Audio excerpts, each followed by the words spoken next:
even though it's the name of the town. Don't get me started. It's one. Those people are crazy. So I guess the bottom line is business names are out, geographical locations, are okay. Not to say that you can't have the business in there, you just can't call them by name or be too close to, There's That's a good actually, question. I'll try to include it in this packet that I send out. There's a really good book, and I can't remember the name on all of this, like what you can use and can't use in fiction. It's a whole book on exactly that, and how you, I think it's called Permissions. Permissions. One thing though, I mean, sometimes if you're using like brand names, I tell the story of a friend of mine named Bob Morris, who writes a really great series of humorous mysteries set in and around the Caribbean. Each one is the name of a different Caribbean island, and he of course uses specific names of rums because he's a rum connoisseur, and he actually got a rum company to sponsor his tour last year. He actually gave out little bottles of rum. I went to every one I could get to. So yeah, if you want to do something like that, you can call up the company and say, hey, I'm going to give you product placement here. I'm still trying to get Ford to let me have a free Crown Victoria and Mossberg to let me have a free shotgun, but they haven't bid on that yet. Well, it's about 6 minutes past 8. I think we're going to probably push it till about 8:20. I do want to make sure that everybody who has a question does get the opportunity to ask a question, but at the same time I don't want people beginning to fall asleep on us or walk out. So we'll try to push it to about 8:20, maybe a couple minutes past that. In the back?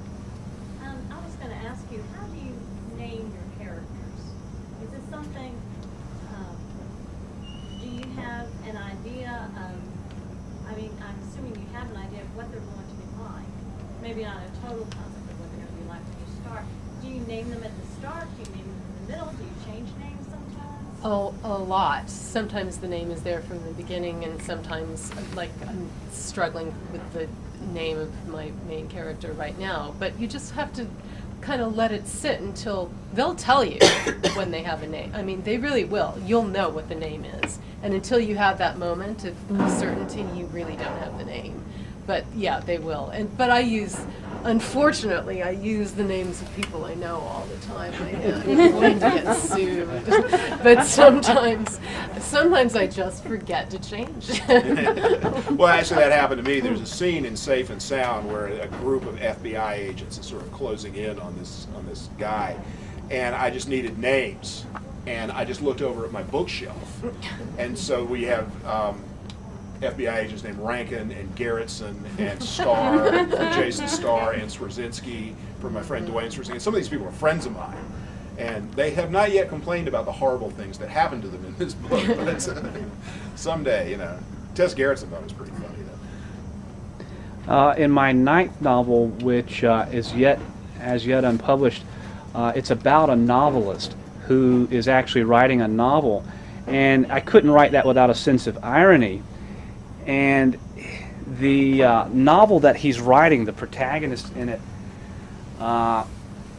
is himself a novelist. So it's like one of those Edward Albee plays that kind of is a play within a play within a play. And while I was kind of having fun with it, I thought of the most schlocky mystery suspense series character name I could think of, because I was kind of making fun of my own writing and so on and so forth. And when I got done with the book, I said, that's a hell of a good name for a mystery series. And so that character's name in the 9th novel, which was just this one moment in the novel, ended up becoming the protagonist in the 10th novel. So in my case, that's how that one started.